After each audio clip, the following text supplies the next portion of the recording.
en question. C'est la première dame, Brigitte Macron, cible d'une fake news qui a la peau dure depuis des années. La première dame n'en serait pas une. Les rumeurs les plus folles et même les plus invraisemblables courent sur son identité et pas seulement sexuelle. En résumé, Emmanuel Anison, c'est quoi l'affaire Madame ?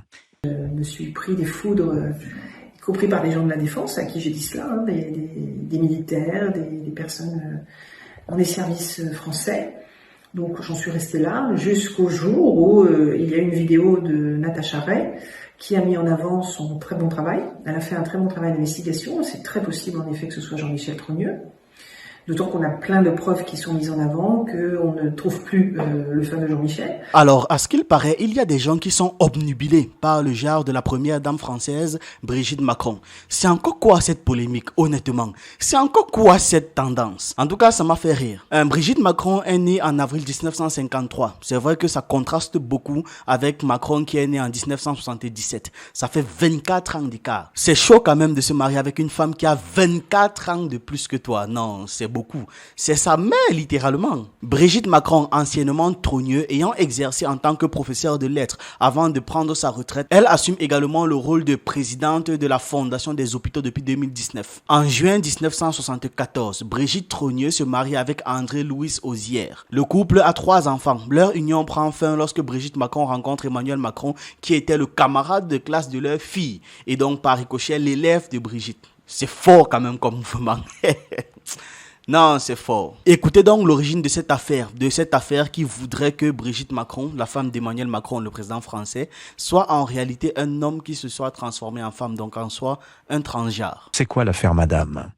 Alors, l'affaire Madame, c'est le 10 décembre 2021, une émission sur une chaîne YouTube complètement inconnue, d'une médium, qui explique qu'elle est journaliste d'investigation indépendante, qu'elle a travaillé pendant 3 ans et qu'elle peut révéler preuves à l'appui que Brigitte Macron est un homme, qu'elle est en fait son frère Jean-Michel. Elle est relayée, vue par des centaines de milliers de personnes, elle dépasse complètement le monde complotiste, elle arrive dans une sphère beaucoup plus large, et cette affaire a un tel écho qu'elle est même reprise à l'étranger. Elle fait l'objet d'une dépêche Reuters et elle est reprise dans plusieurs pays à l'étranger comme une information importante. Et dites-vous que cette théorie du genre de Brigitte est allée très loin, hein? Mais au déplaisir de certains d'entre vous qui voudraient que ce soit vrai, ce n'est pas le cas. Déjà, elle n'aurait pas pu faire d'enfant. Ensuite, ça veut dire quelque chose de beaucoup plus grave. Ça veut dire que son ancien époux était non seulement au courant, l'a accepté et a caché l'affaire. Ce qui est impensable déjà pour son époque et impensable pour la situation dans laquelle il a été laissé. Il aurait pu rien qu'avec cette information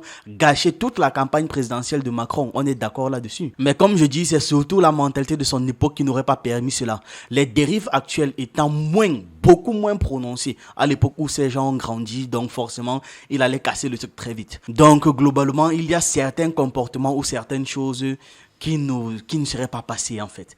Ce ne serait même pas à son niveau, même si lui, il était du genre à aimer ça, son entourage n'allait pas particulièrement valider. On va un peu parler de son histoire avec son ancien mari, pour que vous ayez le personnage en tête. Méconnu du grand public, André-Louis Osière est l'ex-mari de Brigitte Macron. Le gars voit le jour en 1951 au Cameroun, où il vit pendant de nombreuses années, alors que son père travaille comme étant commissaire aux comptes. Lorsqu'il arrive en France, il fait la rencontre de Brigitte Trogneux et tombe sous son charme.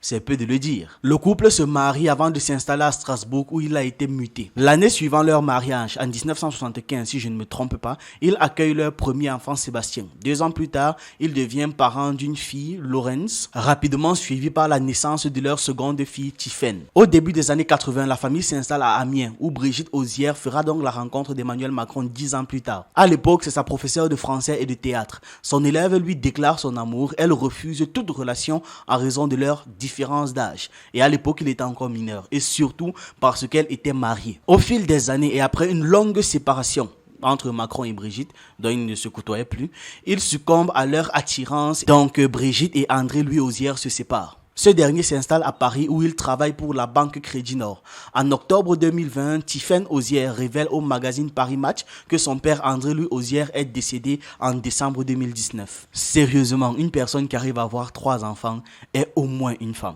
En fait, Brigitte Macron n'est pas la première dame occidentale à vivre cette polémique, à vivre ce genre de polémique et avec la même force, voire plus de force. Alors, il y a Brigitte Macron, mais on l'a dit, il y a 10 ans aussi aux États-Unis, Michelle Obama avait été victime d'une diffamation absolument identiques. Michelle Obama serait en réalité un homme. Voilà la rumeur qui prospérait aux États-Unis. Il se trouve que Begoña Gómez, la compagne de Pedro Sánchez, Premier ministre espagnol, victime exactement de la même diffamation, Jacinda Ardern, Premier ministre néo-zélandaise, et vous dites qu'en fait c'est un phénomène mondial. Bon, je corrige déjà avant qu'on ne laisse la parole. Non, ce n'est pas un phénomène mondial. L'Occident, ce n'est pas le monde. En Afrique, au grand jamais, on a eu ce genre de polémique. On n'a même pas songé à imaginer, à envisager ce genre de questions. En Amérique du Sud, non plus, en Asie, pareil. C'est vraiment une question profondément occidentale avec toute la perversion dont vous pouvez faire preuve. D'ailleurs, il y a même un homme politique russe qui explique que l'Occident est dirigé par des pervers. Je fais référence qu'aujourd'hui, la France est gouvernée d'une partie par les pervers. Il y a une question qui vient de sonner dans mon esprit. Quelqu'un a déjà entendu parler de la femme de Poutine ou encore de ses enfants? Pourquoi est-ce qu'il n'y a pas de polémique sur eux en fait? En vrai, je n'ai même jamais cherché à savoir s'il était marié. D'ailleurs, c'est aujourd'hui, maintenant, la première fois que je me demande s'il a une femme.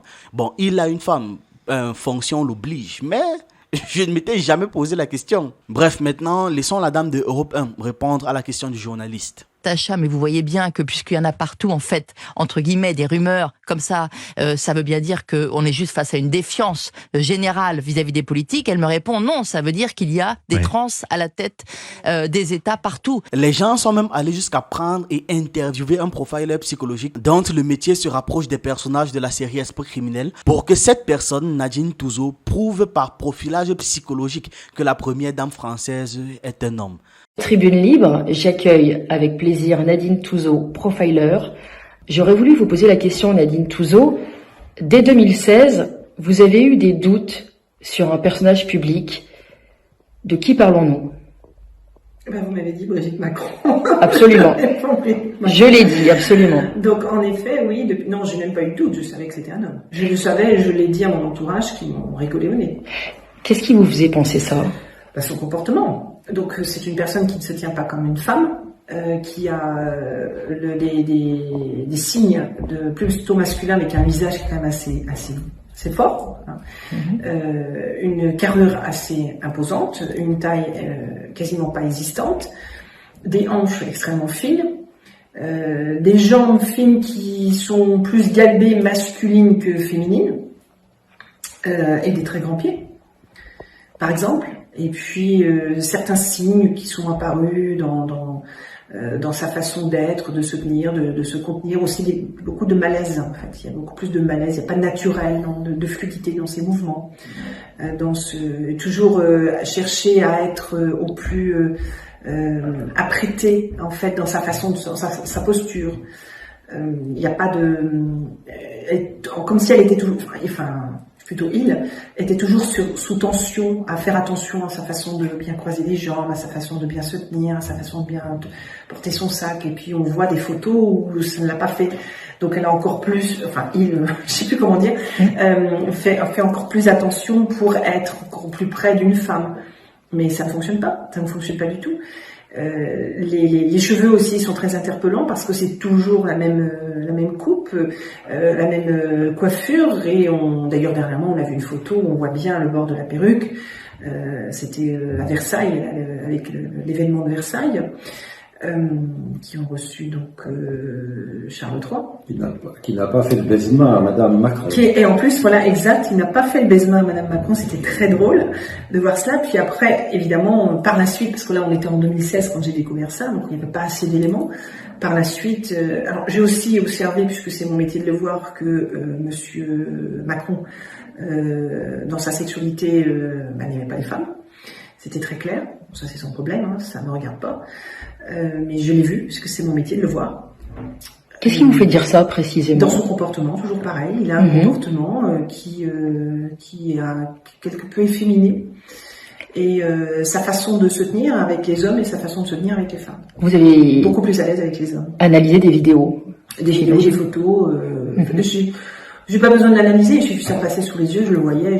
Parce que je regarde pas la télé. Hein, je regarde pas vraiment la télé. Donc c'est des trucs que je vois à droite à gauche qui m'ont mis cela en avant, et j'ai compris tout de suite quel genre de couple c'était. C'est fort quand même, c'est fort. Cette affaire, je la trouve dingue parce que ça illustre parfaitement comment est-ce que les gens, quand ils veulent voir un défaut sur quelqu'un, tout ce que vous faites est non seulement un problème et prouve que ce qu'ils disent sur vous est vrai. À la rigueur, dans toute cette polémique, c'est le fait que Macron soit gay qui ne me surprendrait pas. Déjà qu'il aime s'entourer de gays et ensuite là, je chipote un peu, mais regardez comment Gabriel Attal le regarde.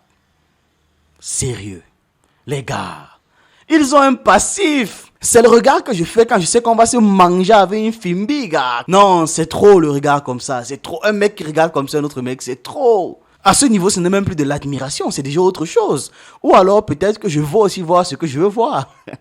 En tout cas, cette polémique m'a fait bien rire. Parce qu'on voit comment est-ce que les gens peuvent s'impliquer dans les conneries au fond. Pour les trucs pervers, les gens sont très forts. Pour regarder le caleçon des autres, encore plus. Les gars sont motivés, les gars font les enquêtes, ils se mobilisent. Au lieu de mettre cet effort pour prouver que votre pays n'a pas besoin d'aller en guerre contre la Russie, ou alors de mettre cette énergie pour lutter contre le néocolonialisme français, que vous niez avec tant d'insistance. Non, à la place, on a besoin de mettre toutes les preuves en place pour démontrer que Brigitte Macron, c'est en fait quoi, Jean qui est encore là. Non, c'est terrible. Les gars vont même jusqu'à appeler une psychologue pour pouvoir déterminer si le comportement de Brigitte Macron est le comportement d'un homme, le comportement d'une femme. Jusqu'on parle de ses mollets. Elle est vieille. Ah, si Brigitte Macron était un homme, ça veut dire quoi d'Emmanuel Macron? Non, c'est sale. C'est sale. Alors dites-moi, qu'est-ce que vous pensez de cette affaire? Donnez-moi votre avis en commentaire et on se retrouve dans une prochaine vidéo.